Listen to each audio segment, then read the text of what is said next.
the 4th and 30 podcast. Glad to have you again with us. It is the Wednesday, mother my flipping dudes. Super Bowl. The old vine. It's Wednesdays, my dudes.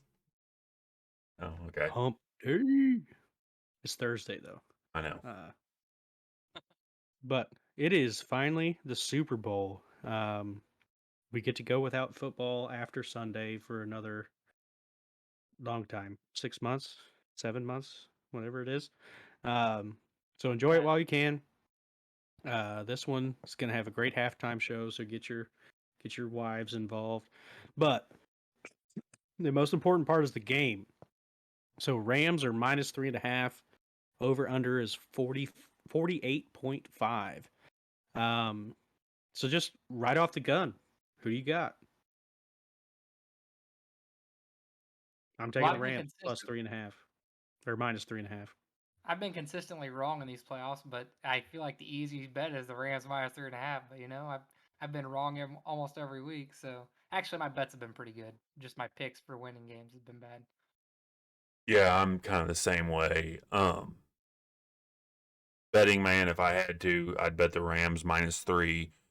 Anyone who asks me, that's what I always tell them I would take. But I'm probably not gonna do a whole lot of betting on the game because I don't think I can bet against Joe Shiesty. I just at this point in time, I don't think I can. Between him and Evan McPherson, I'm most certainly not putting the house on anything.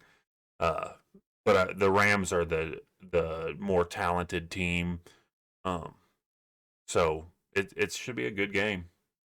Should be. I'm taking the Bengals plus 3.5. I think it's going to be a close game. I think it's going to be a field goal game. Therefore, I'm taking the Bengals plus 3.5. AFC North homer. I don't know. And taking him plus 3.5 doesn't mean he's taking him to win. It is what it is. We are where we are, but the Bengals beat the Raiders, the Titans, and a Chiefs team that looked inept in the second half. Granted, props to them, but the Rams, I just feel like, are the much better team in this game. I don't know. So the Bengals, you want to say the Chiefs looked inept in the second half, but they beat the number 1 seed in the AFC, the number 2 seed in the AFC to get here. They beat the Chiefs twice this year where they looked inept in the second half both times. And I don't think that was the Chiefs' fault, really. The Bengals changed their defensive plan really well at halftime in both those games. So, yeah, I said props to the Bengals, but I think it goes both ways. It was both teams' fault. I do expect the Bengals to play more of that defense that they stymied the Chiefs with, dropping 7 or 8 back in coverage just almost every time and making Stafford actually throw accurately because, Stafford's due for a pick 6. It's been a couple games now. He hasn't had one. And a pick 6 can change a Super Bowl real quick. Real quick. What's the over-under set at? 48.5. So my best bet is the under. I think Super Bowl unders are amazing bets. And this game just doesn't feel much different. Like the Bengals O Line, that's their weakness. The Rams pass rush is top notch. I don't expect there to be a lot of points scored. And the Bengals defense as well. I think they're going to perform well. I think Stafford might throw an interception or two. I think everything's all over the under on this game. So it makes me think maybe I should pick the over. Cody said the Simpsons had the Bengals. But I'm going with under. One, so you should probably go over Bengals minus 3.5 or plus 3.5. Yeah. One thing that kind of goes unnoticed about the Bengals, I think, at least I don't hear much about it, is the Bengals are able to play the way they do against teams like the Chiefs, and the way they'll probably most certainly play against the Rams is because their D-line does a fairly good job of getting pressure when they only send 3 or 4 guys. They have pretty good sack numbers. They had 11 different guys with a sack this year. Obviously not all defensive linemen, some linebackers and a safety got in there too. But Trey Hendrickson had 14 sacks. Sam Hubbard and Larry, that guy, had 7 apiece. BJ Hill had 5.5. That guy. Larry is that guy. Ogunjabi, Ogunjobi, I think. I don't really want to. Uvu Jonger. I've never had a uvu jobber before. But so the Bengals do have a fairly good pass rush. And so if the Rams allow them to drop 7 or 8 and still get pressure on the ball or pressured on Stafford, that could be the difference in the game. Yeah, there's definitely probably some keys to that game, and that's one of them. And then what Jalen Ramsey can do to limit Jamar Chase is also one of them. But then that Bengals O line. So Burrow was the most sacked quarterback ever to make the Super Bowl. So that is, in a season, not like all time, but like in a season, he took more sacks than any quarterback's ever made the Super Bowl. And that, defense wins championships. So you don't really want to have that big negative impact on your record going in there. So that's going to be huge. We know the Rams D line they're a bunch of full ass grown men just running you down up there. So Yeah. You've And got all the odds over there, Carl. What's the odds on Aaron Donald being the MVP of the Super Bowl?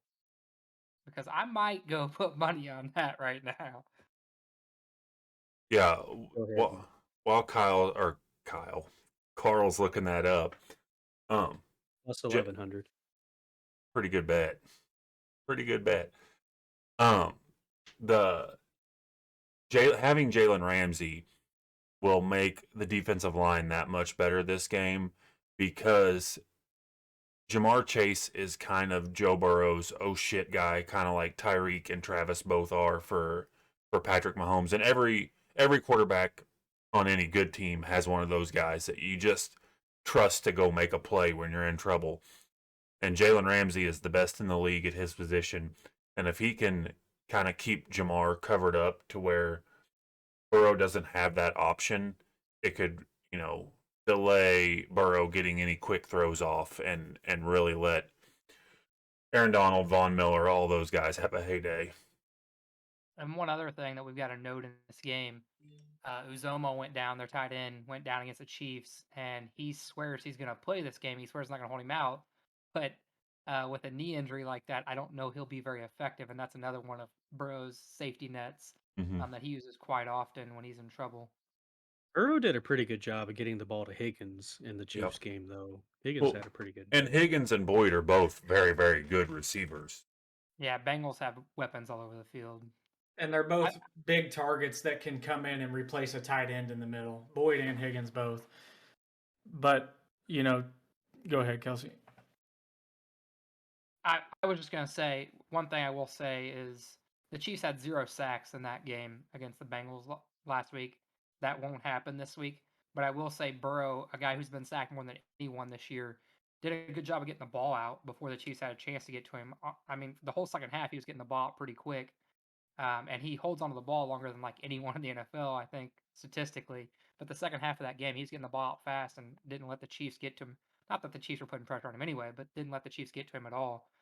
So he'll have to do that this game, or else it's going to be double-digit sack night for the Rams. What he's going to have to do is trust the defense, and he's going to have to take some sacks. Where Burrow will lose this game is if he forces the ball and throws a couple interceptions. That's what will lose the Bengals this game. It's what would have lost him the game against the Chiefs. He did throw one, but that was really just an exceptional play by the DB, Snead, against the Chiefs.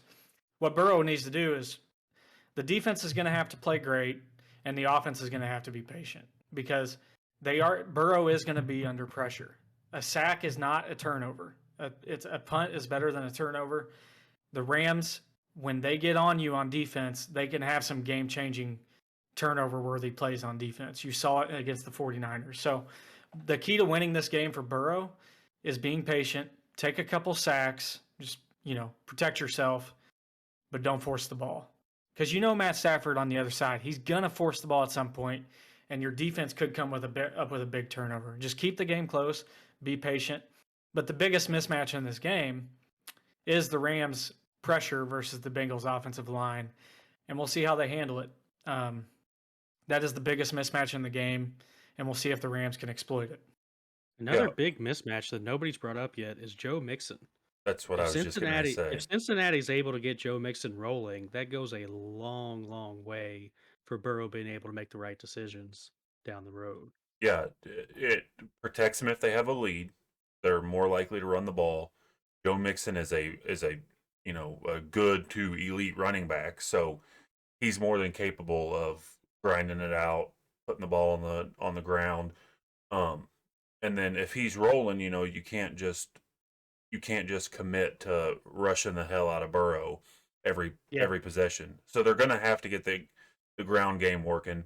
Joe Burrow is the key to this game on the Bengals side, but Joe Mixon is almost equally as important. Yeah. So I'm gonna hit you guys with some of my favorite little things here, and if you've got something to say about it, you can.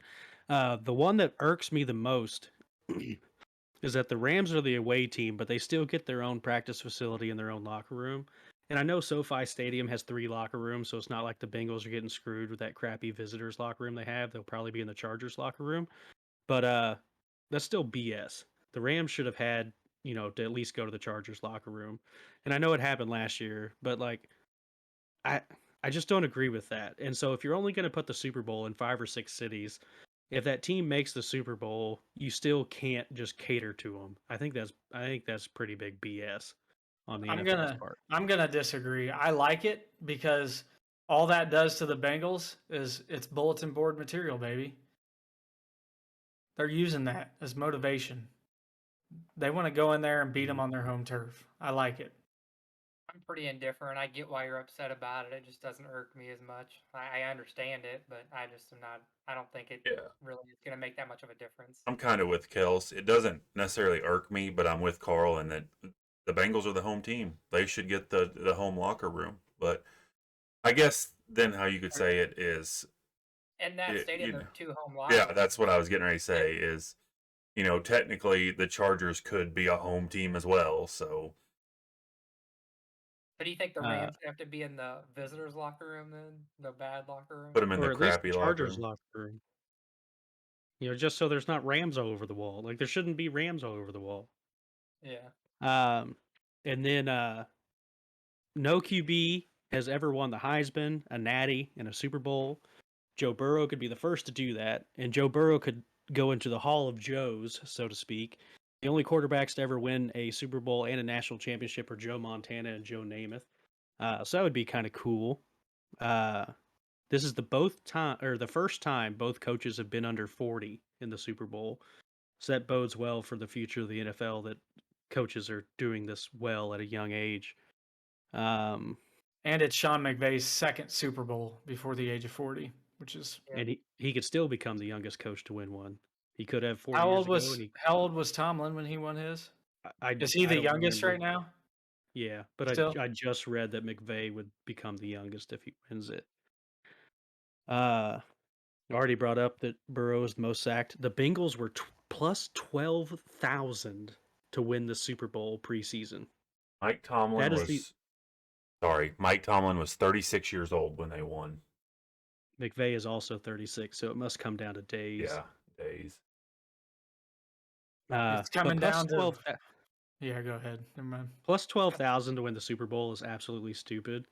Um, the Falcons, when they made the Super Bowl, were plus 8,000. I think was the next closest in the last 20 whatever years. It's insane. But there would probably be some pretty happy people in Cincinnati if that went down that got to place bets somewhere, because I'm assuming there's just a handful of diehard Bengals fans that made that bet. Nobody else was crazy enough to make that. The last 7 teams who have won the coin toss, the opening coin toss, have lost the Super Bowl. So the Ever since the Rams might want to go and just like say square or something and not get it right on purpose, because that would suck. And it's the first time both teams have been 4 seeds in the Super Bowl. So all those So are kind of cool. back to the coaching age is Arians passed up last year. Passed up Andy Reid as the oldest coach to win a Super Bowl at 61 years old, and both these coaches put together are only like 72 years old. So that's a pretty cool little to show how young they are. Last year, a 61-year-old coach 74. won, and this year the two coaches put together are 74. Okay, that so is he's kinda like cool. 38. Zach Taylor's 38. Yeah. Okay. I was gonna ask, would he be the youngest too if he won, but I didn't know how old he was. No. I mean, I think I've preached this for a while now. I'm just tired of hearing about Joe Burrow every day now that the AFC Championship's over and the Super Bowl's coming up. But the Bengals franchise, man, I mean they are in a good spot, and it's not just one or two players. Their whole team is in a good spot. They have a young team, a good defense. They have weapons all over the field if they can find a way to pay them. They have a quarterback for the future. They have a young coach. That franchise is in a good spot going forward. They're what the Browns have been trying to be for the last 30 years.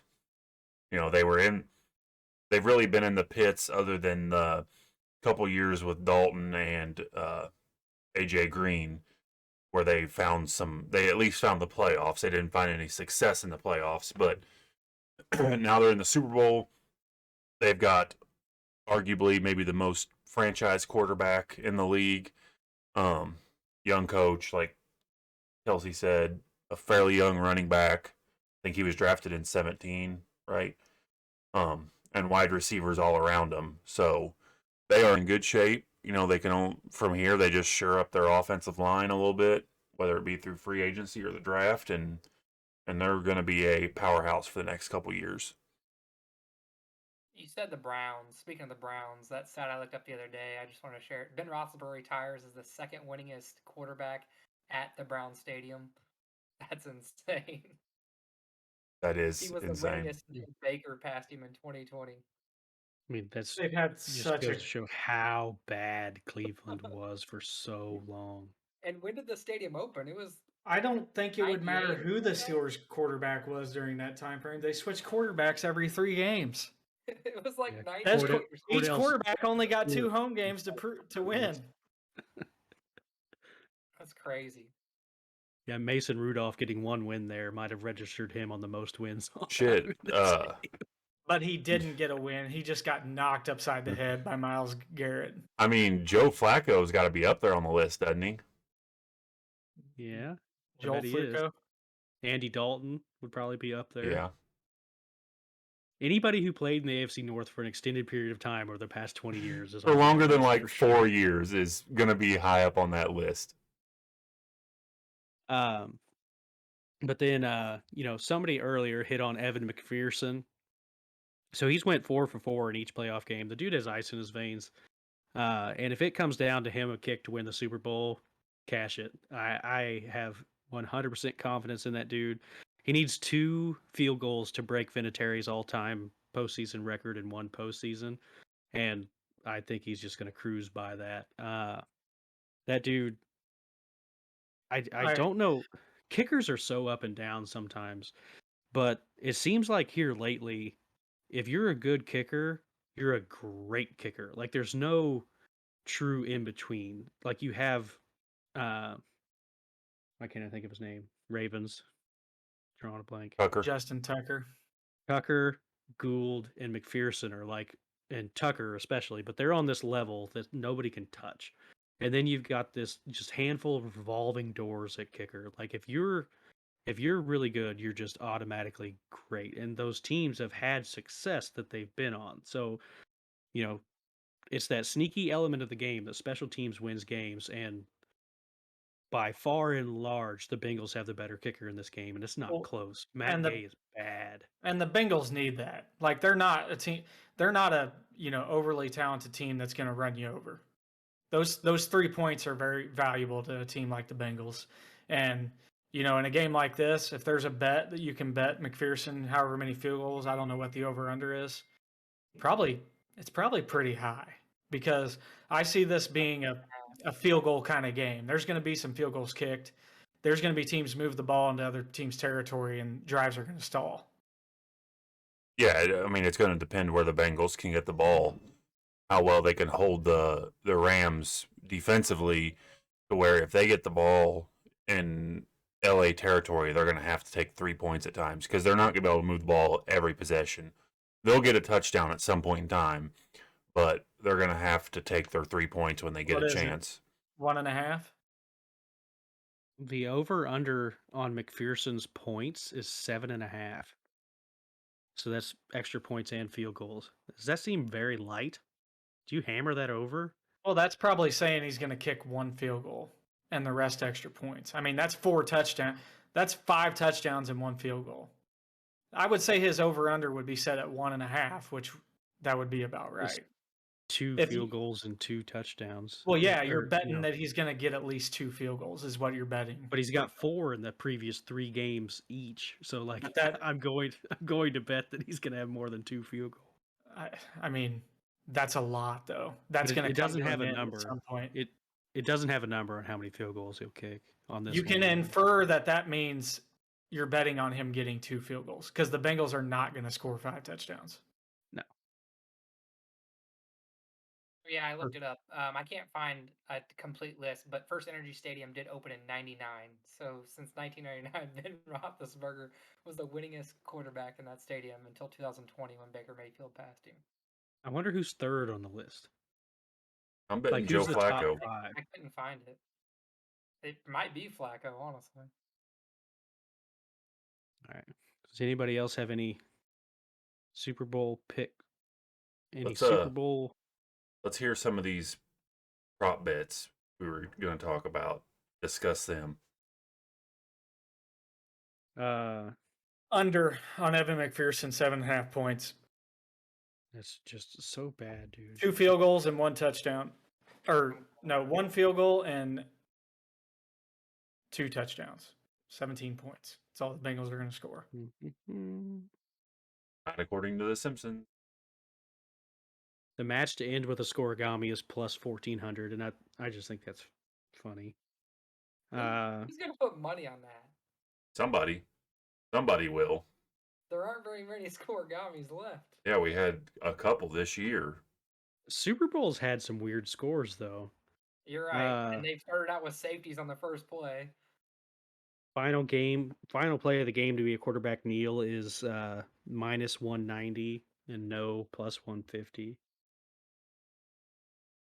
The combined jersey number of all touchdown scorers, 187.5, is over is plus 120 and under is minus 150. What? That's just dumb. Well, you got to think too. OBJ's number 3, Cooper Kupp's number 11, 10, 18. Yeah, I guess that's so true. he's a teen-digit number. You'd need Higgins and Uzama. And Yeah. them. Yeah. This one, this seems like a good bet because McVay's in the game. Total number of coaches' challenges, including overtime, over 1.5 is plus 225. McVay challenges a lot. I mean, that's each Yeah, team yeah. challenging one. That's He had 2 stupid challenges in the NFC Championship. I know that. What's the over-under on stupid challenges? I'm going with the over. Any ruling on the field overturned by a coach's challenge 0.5?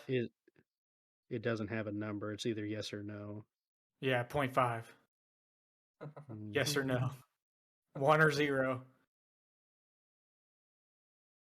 But you could have So 2. You could have 3. There's just so many here. Mind blown, Cody. You just blew my mind. What's the national anthem? 1:35 or something like that? I think it's like 210. I thought it was lower than that, wasn't it? The average is 159, Oh man, I'm way off then. I think. Either team to have a successful 2-point conversion is plus 250. What was the 2-minute warning one you said earlier? I switched screens. Any offensive lineman to score a touchdown plus 1,900. 6'6". Offensive lineman. So I think every casual fan's favorite prop bet for the game, and for anybody who's still tuned in watching, it is Gatorade flavor or color, because Gatorade doesn't have flavors, it just has colors. So if you're still watching, let us know in the comments what your pick for Gatorade color is. There's only 2. It can be whatever they want it to be, Carl. Maybe somebody wants strawberry kiwi ice. or the that cherry ice, the like white one. Yeah. All right. So I think that wraps it up for Super Bowl. One thing we did say we were going to talk about last week was Brian Flores. Or I guess it'd be 2 weeks ago. Well, whatever it was. So I'm sure by now anybody listening to this podcast is aware of what is happening as far as Brian Flores suing the league, and specifically the Dolphins, the Broncos, and the Giants. You know, it's an unfortunate thing in the United States that something like that could still be going on. You could put all the rules and regulations in that you want, but sometimes you just can't change somebody's mind. So it's a touchy subject for sure. But the one I wanted to talk about was the game fixing. So Goodell came out, said they're going to have an independent investigation over that 100,000 per loss deal, and he said there'd be severe punishment if there was. Well, really the only severe punishment for an owner would be saying you're no longer an owner. You have to sell the team. And Goodell can do that, but would he? Do you think he would do that if somebody was game fixing so he could prove a point? I mean, I You know, think it would require a 2/3 owner vote or whatever. honestly, I Which, don't think we will know if games are fixed. I think that it'll be swept under the rug because the NFL runs whatever. If you want me to be honest, the NFL runs whatever it wants. To be honest, and I'm glad he brought it to light, but I'm kind of upset he included this um, in his suit against Should the have been a NFL. separate lawsuit. Yes, Yeah. because it kind of takes away from the point of what his lawsuit is about. I'm glad he brought it to light if it really is happening because it shouldn't happen, but it kind of takes away. I think that this is going to be the focus now, and when the focus probably should have been something else. Well, and the NFL is going to try to make it the focus because right now, as bad as game fixing is morally, it is lighter, in my opinion, than racial discrimination going on in the head coaching, uh, whatever you And want. the only thing I think about that is the NFL on the racial discrimination. They're just always going to say we have the Rooney Rule, which is a joke. We all know it's a joke, but that's what they're going to fall back on. Yeah. They're going to say they're trying, whether they are or not. They're going to say. I mean, how does this losing games on purpose even get brought into the discussion? Because Well, he just made a huge suit against the NFL, included it all, and that's what I was saying. I wish he'd have done it separately. if your organization wants to lose a few games to get a better draft spot, that's part of your strategy. I don't see anything wrong with that. I mean, it's your fans that are suffering, so don't buy tickets and go to the games. But now that you've brought betting full circle and you have an official betting sponsor of the NFL, you can't be fixing you can't be okay with games not being played competitively. It's not fixing games. It's the strategy of your organization. And if you're betting on games, it's a part of you're taking a risk betting on games. I mean, that you eat that risk.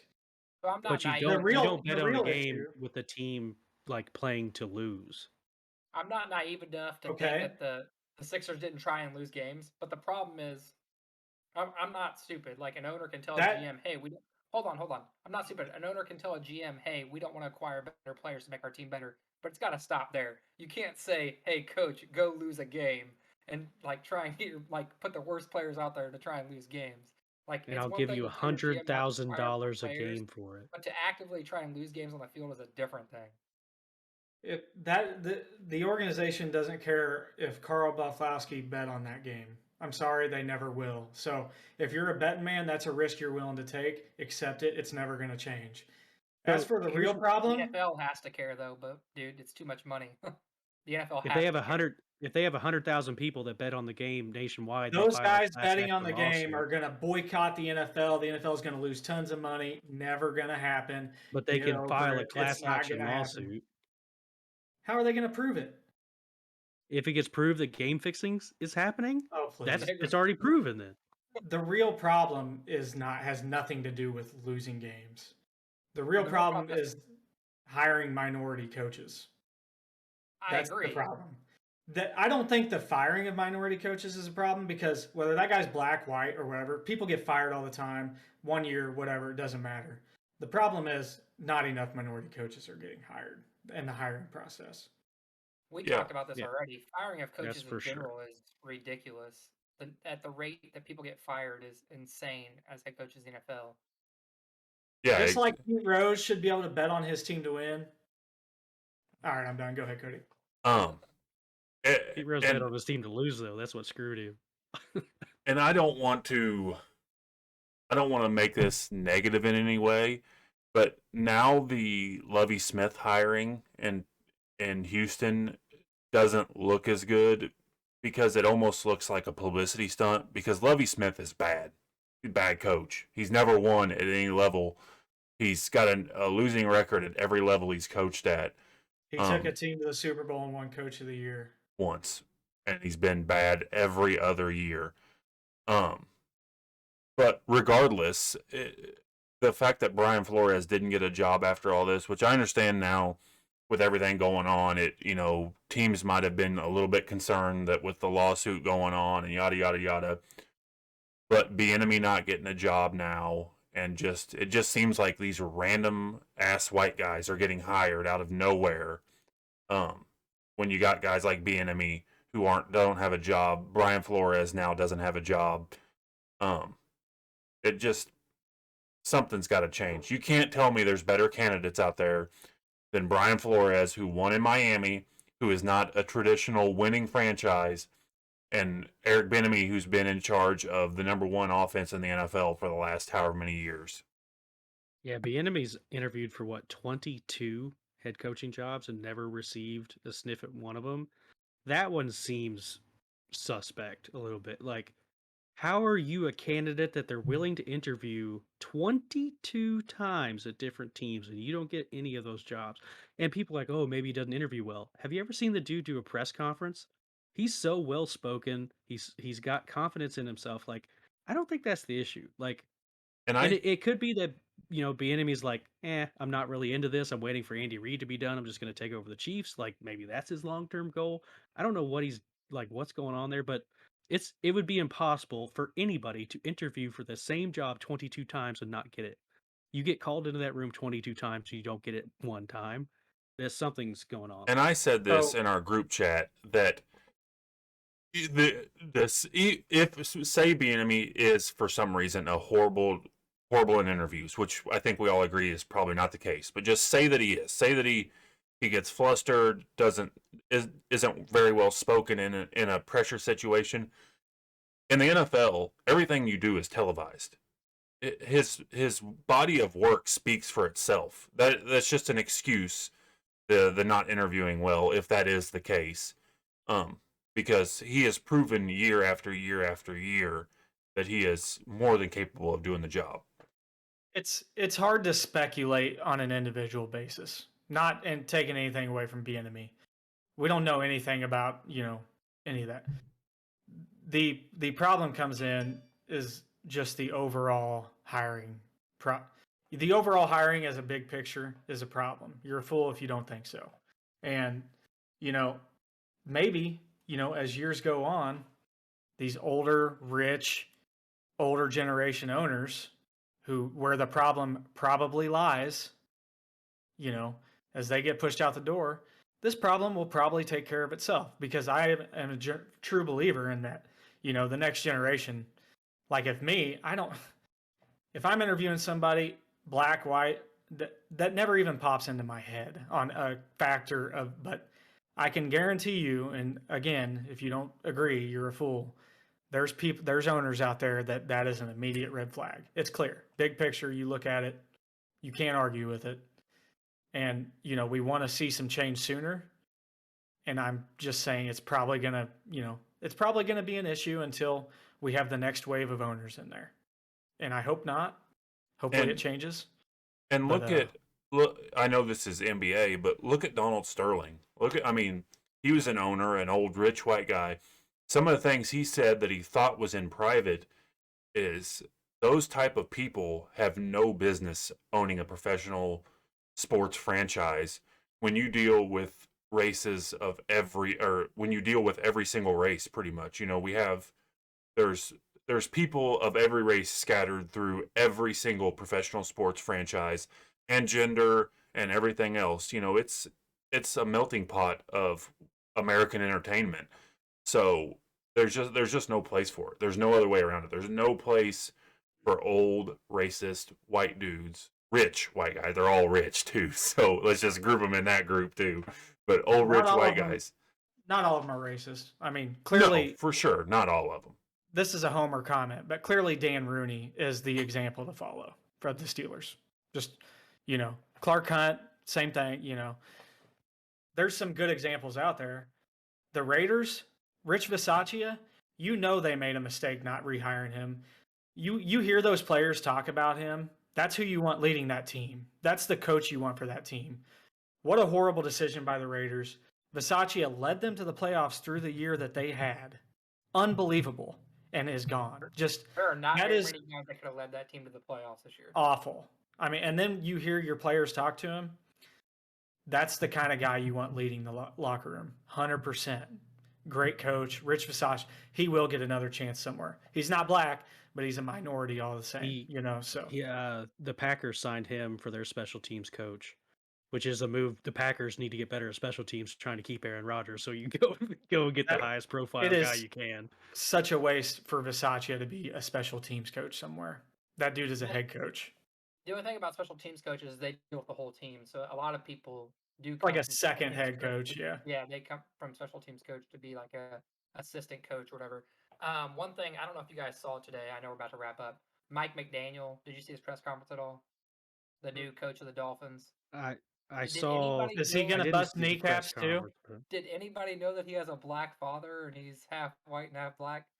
So when he first got hired, that came out that he was biracial, and so the whole Twitter sphere was like, "What are the two races?" Because appearances, he doesn't look like he's biracial, and I understand that, but like he has a black dad. He has a black dad. That's as far as that goes, and so that makes him biracial. I was 21 years old before I learned Jason Kidd was biracial, so looks can be deceiving. Yeah, they apparently one of the questions they asked him today is what does he what does he go by or what? And he said I'm a human being, and he got a lot of black backlash for that, and I honestly thought it was an okay answer. That's the perfect answer. It doesn't matter. I was like, it shouldn't matter. That shouldn't be something people get upset about, but a lot of people were upset about it. All right. Did you guys want to wrap up, or did you want to talk about the? Stuff? I gotta do one thing for.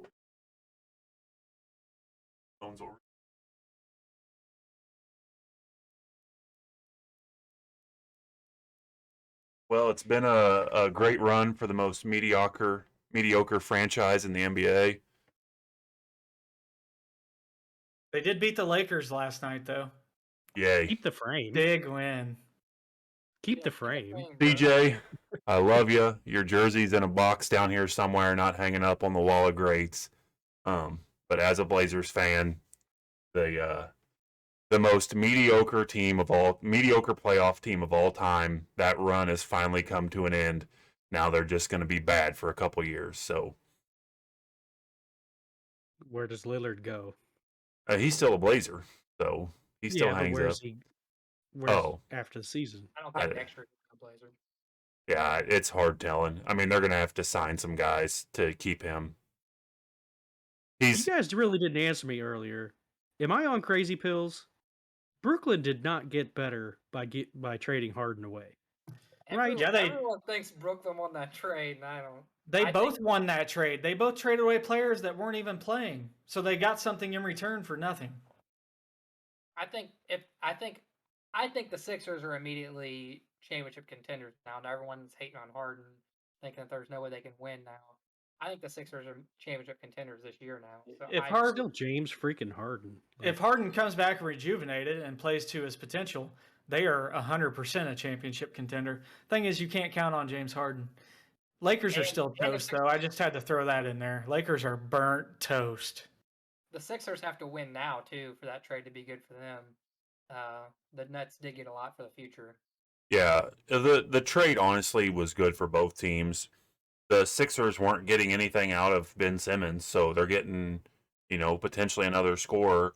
The Nets, I think, for as great as James Harden is, when you have a player like KD and a player like Kyrie, you don't need another elite level scorer. Having somebody like Simmons, who's a defensive first guy and a facilitator and isn't going to have to shoot the ball, probably helps him out. We won't know until we see him on the court. But the big X factor in this trade is Seth Curry. Seth Curry is a poor man's Steph Curry. He's not as good as his brother, but he's pretty damn good. I mean, he is a starting level point guard or two guard or whatever you want to call him in the NBA. He's a bench player, good bench player to have. And he was a big reason the Blazers were successful a couple years ago. He's been a big part of the 76ers franchise for the last couple years. He's a lot like JJ Redick. He just helps teams no matter where he goes. And he's going to help the Nets. You add another knockdown shooter to that lineup of knockdown shooters, and that gives Ben Simmons that much more space in the lane to operate, Every team needs a scoring off their bench. The Nets got it with Seth Curry. He'll fill that role. The thing about Harden, Kyrie, and Durant together, too much ego, was not going to work clearly. Now, when they all three played together, they were successful, but there's a reason why they barely played together. It's because they didn't get the ball enough, and their egos are too big. So, yes, the Nets are in better shape to win a championship now than they were before. They were The only on Sixers- the court together for 16 games. That's insane. Because they chose not to play, though, not because they were injured. That's the wild card. They the chose biggest- not to play together. Well, Kyrie doing his own flat Earth bullshit. That's one thing, Kyrie didn't want James Harden on the team in the first place. This is a broken record, but the important thing here is, will Kyrie play this season, or will he be able to play at home in the playoffs? He'll That's play gonna on the be a road big- games. That's going to be a big X factor in whether this trade is going to matter or not, because I think Kyrie's got to be on the court for them to be a championship So the contender. Nets need to be like the 7th seed so they can have more road games than home games. Or 6th seed. They don't want to play in the play. Away court advantage. They're going to be the first team ever to be favorites in every road game and underdogs at every home game. Yeah. I don't see that working out for them. I do not. The Nets did not win that trade. Unfortunately, I don't think the Sixers really won that trade either. I don't think it brings the Sixers any closer, giving up picks like that and stuff. And I don't think that brings the Nets any closer. The Nets were as close as they were going to be. It's almost like giving up a washing machine for James Harden. That's not a win. If James Harden comes back and plays up to his potential, how is that not a win? I think he's upset about the future draft picks they gave up. Oh. But you give up The ones they get after Embiid leaves in free agency because they haven't won a championship. Sixers Where would back Embiid go? losing to win games, losing to get people. I think Embiid could probably go about wherever he wants. Yeah, Dude's a but, like, freaking monster. completely changes the dynamic of how your team plays basketball. Like, you kind of have to think about that in your head. There's 31. How many teams are in the NBA? 20, 30? 32. 30. There's 20, 30. 31. 30. There's 30. Yeah, there's 30. There's 29 teams in the NBA that would take Joel Embiid right now from the 76ers. And they would roll with it. I think you're probably right. I'm just going to say, I don't think there's anyone that would say, Yeah. nah, you won't come to our team. Embiid can come play on my team any day of the week. There's Maybe teams. the At only Jeff, argue is Jeff the City Nuggets. Rec League, Maybe Joel not the Embiid. Nuggets. There's There's teams Maybe that not the wouldn't Nuggets, okay. give up what it would take to get Joel Embiid, though. The Warriors are one of them. The Warriors would not trade what they have going to acquire Joel Embiid. Neither would the Nuggets. Think about Curry. The Thunder and could Embiid do it together. all on The paper. Rams would. Rams The would Rams give up would mortgage their future for the Joel last Embiid. 2 draft picks they have over the next 10 years. I bet he's a The hell of Thunder a could do it DN. without any players involved without besides Embiid. It's just all on paper. Thunder could do it because they have a million picks over the next 7 Picks years. like 18 over the next 3 years or something like that. All right. That's where we're going to leave you. Watch the darn Super Bowl. Super Bowl is why, it's the #1 show on TV by large margin every year for a reason. It's a spectacle, and there's also some football played. So it's a little bit of everybody, something for everybody. If I can get my words out, um, you know, we're pretty Rams heavy on this podcast. Kai's holding it down in the Cincinnati fort, but So does that mean like Super Bowl picks wise, I'll tie you guys if the Bengals win? are you? I'm way Yeah, behind. you're only one behind us, so you'll tie Worked us. out perfectly. Side note, we gotta come up with a tiebreaker here real quick. Points scored. point scored. Okay, I'm going 65. Carl? 34 Jesus. plus 31 is 65. I'm gonna go 45. And you can go over. We'll see, it's just closest. I'm not worried You went about 40. that. You think? Don't Let's Price see. is Right, me, you bastard. You went 45, Carl? I'm gonna Mhm. go 44. You priced it right yourself. What the hell? I think it's gonna be Oh, under I guess if it's 44. anything under 44, you priced Yeah. it right to be the other way. Yeah. um, There's side two note, sides to the fence, Carl. I side have a note, pretty big margin still, though, above me. Yeah. Hey, can all of our listeners tell me Kelsey, what their favorite? wait, Kelsey, what's your tiebreaker? Oh, It doesn't wait. matter. I won the never mind. basketball one already. I don't need to win the football one. All of our listeners, make sure to tell me what their favorite commercial was. After the game, we'll make a post, and everyone's got to put what their favorite commercial was under the post. Yeah, all that basketball merch behind Kelsey's head means he doesn't want to win the football one. Hey, don't side worry, I'm note, gonna have Evan, I just moved. I'm gonna have my Kobe jerseys right here. Don't worry, they're gonna be on the wall. Side note, there is a puppy in a wheelchair in the Puppy Bowl this year. So I don't know what team he is, what his name is, anything like that. He's a little bitty like golden retriever, golden doodle, something like that. I saw a picture of him. His team by a zillion. Oh, yeah. In That's the an Puppy unfair Bowl. advantage, you'd think. Alrighty. Tell your grandma to watch the Super Bowl. Watch the Super Bowl with your grandma. That might be kind of fun. Fun little experiment for you. Get some family bonding time in there. But until then, be good out there and do not drink and drive after the game. If you're in a big town, call an Uber. If not, have a plan figured out before. So be fun. Don't be too hungover on Monday when you go to work. And be good out there. Peace. White phone screen.